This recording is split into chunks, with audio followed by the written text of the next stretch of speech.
Drake with James, episode 31.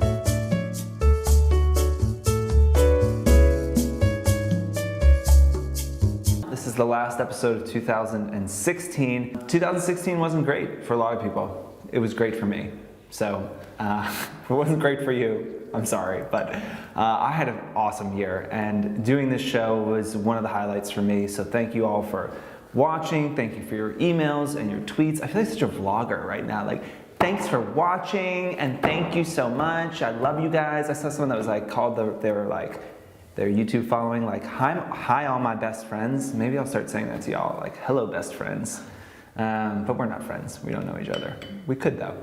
Anyway, moving on. 3 quick things before we move into the meat of this conversation. One, I've been listening to this guy Colter Wall.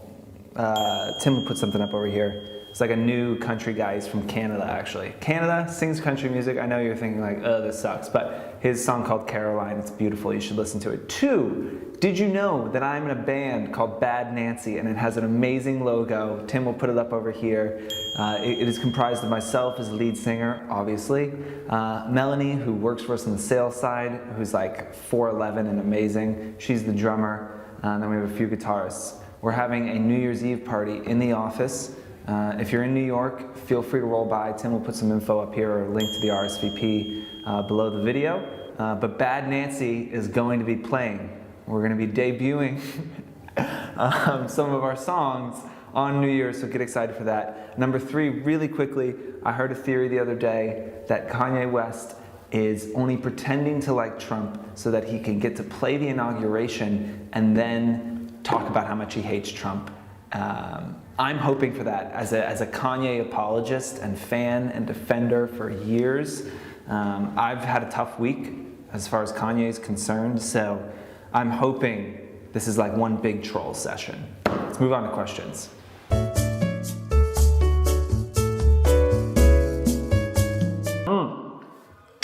So, good God. I'm sure you guys use Instagram every once in a while. I'm sure you've opened it before and you see now that people are doing Instagram Live, right? And I'm sure you do what I do, which is this. One second, where's my phone? I don't have it here. Anyway, pretend I have my phone here. I'll open it up. I'll watch Instagram Live for about 10 seconds and then close it and be like, that was such a waste of time. Here's the thing. It is fun to play with these new things. I think it is important for y'all to be playing with these new things, but it is also important to maybe put more than like 10 seconds of thought into it, okay? If you're going to do a live feed, 1, get one of those tripods that holds your phone, okay? Because you holding it and like leaning it against your wine glass and doing your Facebook Live is not great. I've seen a couple people who have had them in tripods, and it's much better because the feed is a little slow, so if you move around a lot, it gets pixelated and gross, so get one of those tripods. But think it through, think through why are you doing this? Are you just doing it because you want to play with it? That's fine, I understand that, but try and have some sort of reason. I think Q&As work well. I've seen a couple that were pretty solid, but they get a little fast, and they get a bit like, people are asking questions and they're just like, oh, yeah, yep, I love this, and my favorite food is a cheeseburger, and I started blogging in 2009, and and it's just very fast, and it's not engaging if your question's not being answered, I think, maybe. So I think as an influencer, just think about the medium, think about Instagram Live and how you can use it more effectively than just doing the easy thing, which is holding the phone out and answering questions. Try and maybe make it a weekly thing. Let your followers know beforehand. Do an Instagram post to say, hey, 6 o'clock, I'm going to be doing live for 15 minutes. I'm going to be answering questions. Leave them in the comments here, something like that. So it's you don't want to lose what's great about it live, which is like these questions are coming at you, but just look at other people's and see like what is not engaging about this and try and improve on that.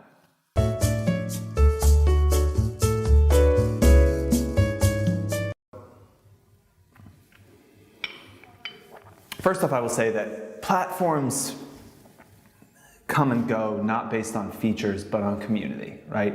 The features certainly matter, but the important thing is the community. Like, why has Tumblr struggled so much in the last few years? It's because the community left Tumblr. I used to get 20,000 likes on a photo, now I get 20 likes on a photo. My photography has gotten worse, but not that much worse. So the community's gone, it's less interesting to post there. That means less people post there, that means there's even less reason for people to come back there.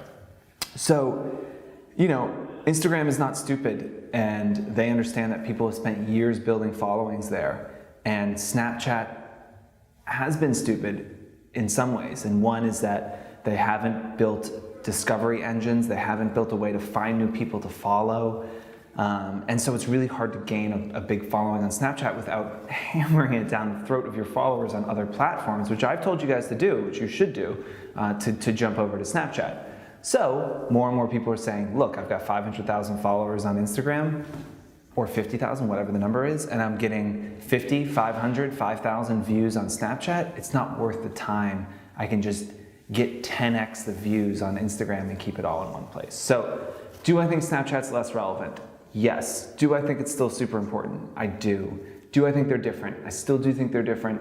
And I think you can use them in ways that are different. My favorite Instagram stories, honestly, are high-res photos, outtakes from the shoot. You know, like, you know, if you do an outfit shoot, you know, I've shot for some bloggers, so I've shot outfit posts for bloggers, and it's 8 to 15 photos, but you post 1 or 2 maybe on Instagram. So why not that day post all 15 on your Insta stories, you know, and say, hey, in Insta stories, there's more of this, and you can keep your engaging, like holding the phone, talking, and doing the fucking dog face. And so maybe do something like that. Like, I really like the people that are putting other photos that don't make it onto their Instagram into their Insta stories. So I think if this is, you know, for me, I'm kind of off Snapchat, but this is not my job.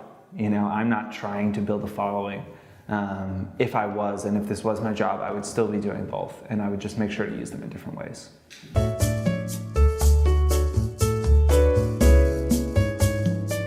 This has become much more hotly contested topic. I was down in Miami with Art Basel and NetJets, which was awesome, by the way. And we had a big dinner, and a lot of the influencers were talking about buying followers and buying likes and buying engagement and all this. So let me say, 4Card is 100% against that. You will be booted out of the directory if we find out that you are buying followers.